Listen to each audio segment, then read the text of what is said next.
How do you feel about the new changes in Tarkov in terms of gameplay? I'm excited for it. They're finally trying to make the game what it's supposed to be, you know? Do you start getting bored playing Valorant? No, not at all. Not at all. It's a hard game to get bored of, to be honest. Very, very hard to get bored of. Thoughts on pro players being late to practice? Tons of issues in the COD community right now. I mean, usually if your team is late to a scrim or late to practice, you'll just... So how it should be, okay? So when you're a pro player and you're scrimming against other pros, it's not so much about the players that are late. It's more so the team, right? So let's say one person is always late. That doesn't make the one person look bad. It makes the whole team look bad, right? So usually if people are consistently late, like they'll kind of get not really vetoed out, but people will just stop wanting to scrim you if you're constantly late. You know what I mean? Can we speak about the lifespan of FPS? Is it in hospice? What is hospice? Hospice, hospice, hospice. What is that? I don't know how to pronounce that. I don't know what it means. What does that word mean? Am I stupid? Am I dumb? Hospice? Is that how you pronounce it? Hospice? Oh. Oh, you're saying, is it close to dying? FPS games? No. No, no, no, no, no. Not at all. FPS games aren't even close. Games that are on the end stages of their life are RTS games. RTS games are fucking done. They're done. They don't have much left unless they kind of get revitalized through some other genre. Like RTS is done. That you're not going to see much more RTS games in the future unless they start putting RTS spins on it, right? So if you make like an RTS slash FPS, that would probably bring some love to RTS. But RTS is done. Like, nobody cares. Nobody cares. Nobody likes it anymore. They want to play FPS. They want to play shit FPS. FPS is like in its FPS is in its like in its high point right now. And the highest it's ever been right now in terms of players. 100% FPS is just popping the fuck off. Some people don't know what RTS is. That's my point, dude. RTS is done, man. It's done. A game that could take FPS and combine it with RTS would actually be pretty solid. It really would.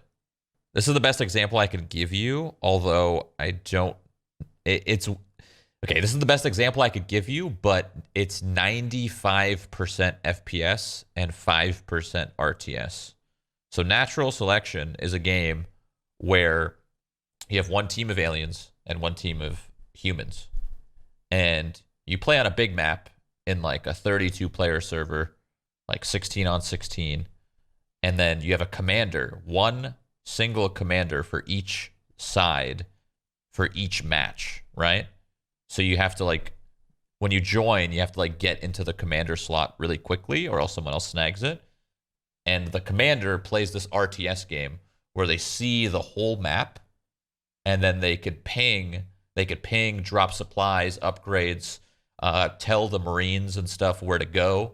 And same with aliens. Like they could provide alien upgrades, ping where they should go, where they should capture.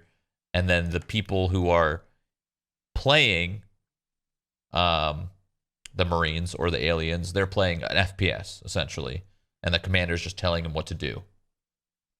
So that's obviously more FPS than RTS.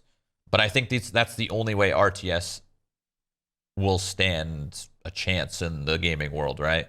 Where RTS is more of like a kind of side mechanic. It's like it's the side hoe, you know? And then Your main hoe is your main mechanic, whether it's some sort of RPG or FPS or whatever the fuck. Seems like the lifespan of FPS games only lasts about 6 months, so how is that not dying? FPS games last 6 months. Which FPS games last 6 months? Counter-Strike has lasted almost 2 decades, or wait, 2 decades, right?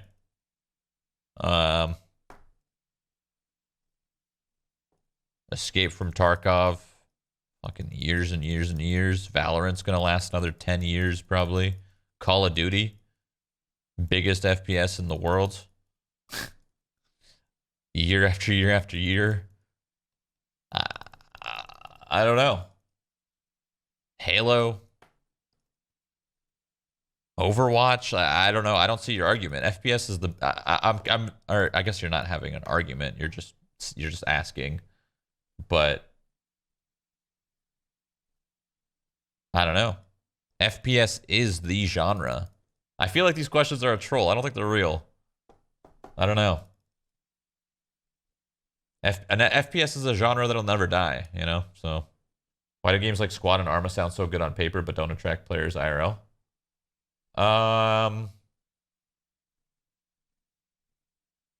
Execution.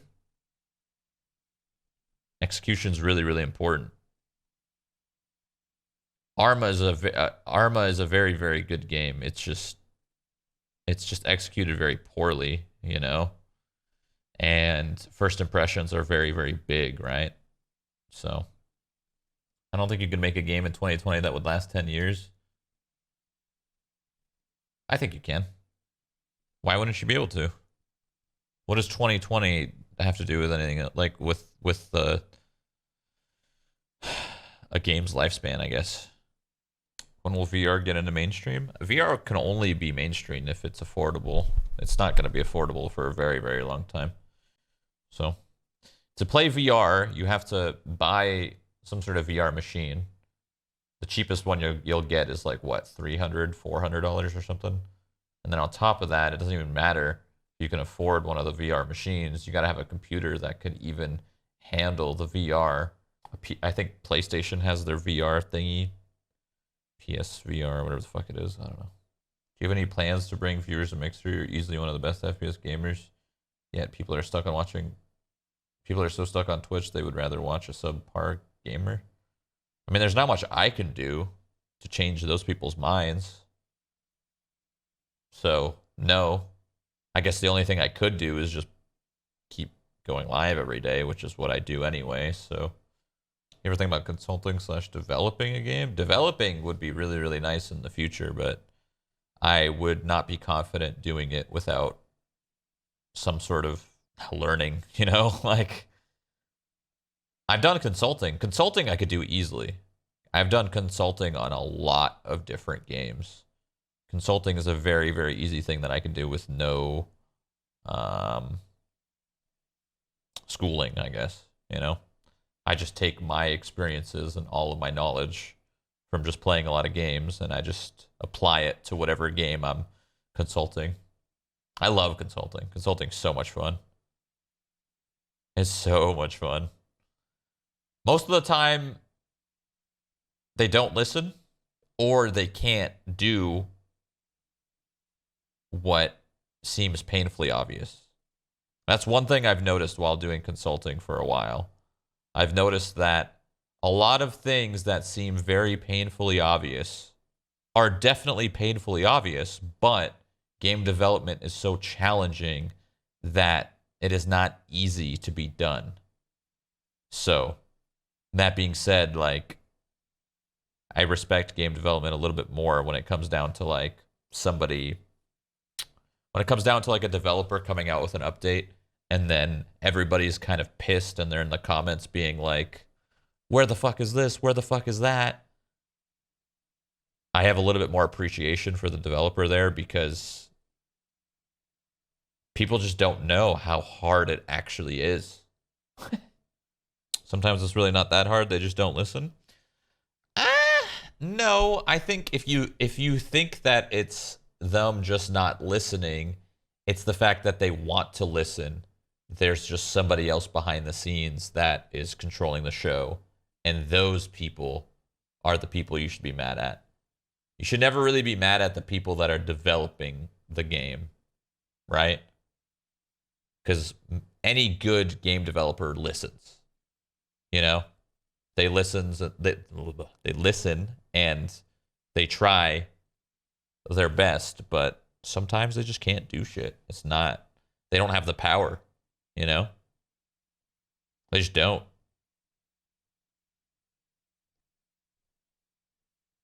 All it takes is like one person to be like, nah. And then they're like, all right, can't do it, I guess. Like think of like one person that's in a much higher position than you at a company. You know, whether that's like some sort of management job or whatever. A lot of those people control it, right? So if game developers are working their ass off and they're like, hey, we should do this. And then that one person goes, no, I think you should go on the path that you're currently on. Then the game developers are like, all right, I guess we'll just continue down this path. Why don't they have the power to do what's right? Well, it's a chain of command, you know? You just have to hope that whoever's managing and kind of running the show knows what they're doing, right? How's Loba? Loba looks completely different. I literally don't know anything about Loba because when I played Loba for Apex, that was so early in development that I'm pretty sure all of the ideas they had were scrapped. Because I watched that Loba video or the Loba trailer or whatever the fuck it was, and I just, everything that I tested, I think got scrapped, which is good because she was terrible. It's a good thing. That means they listened. That truly means they listened. She was terrible, but from the trailer that they have, it looks like that those ideas were kind of scrapped for the most part, and she's gonna be good, hopefully. A lot of shooters have this stupid fucking mechanic, and most of them haven't changed it, and most new games also have this mechanic. And I understand why it's there. I was told from a development standpoint why this feature exists, right? But I hate the mechanic of when you're low on HP, your audio starts to muffle, your screen starts to dim. I hate it. I hate it so much. It happens in Siege. It happens in fucking it happens in Call of Duty. That's a really big mechanic that people have in shooters, and it's so fucking stupid. I get why they have it, but I hate it. There's a couple things in FPS game development that kind of irritate me. It just depends on, like, the most important thing about game development is having your developers have a very clear goal and vision in mind, right? And then when they do something that counteracts that, it confuses the hell out of me because that was their, you know, they had this plan and they made a very obvious change to it, right? A good example is this. Okay, we can use Rainbow Six Siege. Rainbow Six Siege strives itself to be a competitive tactical shooter, right? Competitive. But then they do so many little things that are so unnecessary that people don't notice or care for, except for just ruining competitive integrity, right? This is the tiniest detail ever. But the point of me saying this is that the tiny little details stack. So in Rainbow Six Siege, if you reload on 0 bullets or 1 bullet, the reload time is different. And yes, I know why. Okay, I get it. Real gun, bullet in the chamber. I don't give a fuck. It's a competitive game, right? The reload time of a weapon should be the exact same no matter the situation. No matter, right? So that's just a little teeny tiny detail. But that's what I just get really... That's what confuses me in game development. When they're trying to make something competitive and then they add something like that, right? Same goes for when you're low on HP. You're low on HP, your screen and your audio's gone. Stupid, right? So those little things just keep piling on. You ever check your DMs on Twitter / Instagram?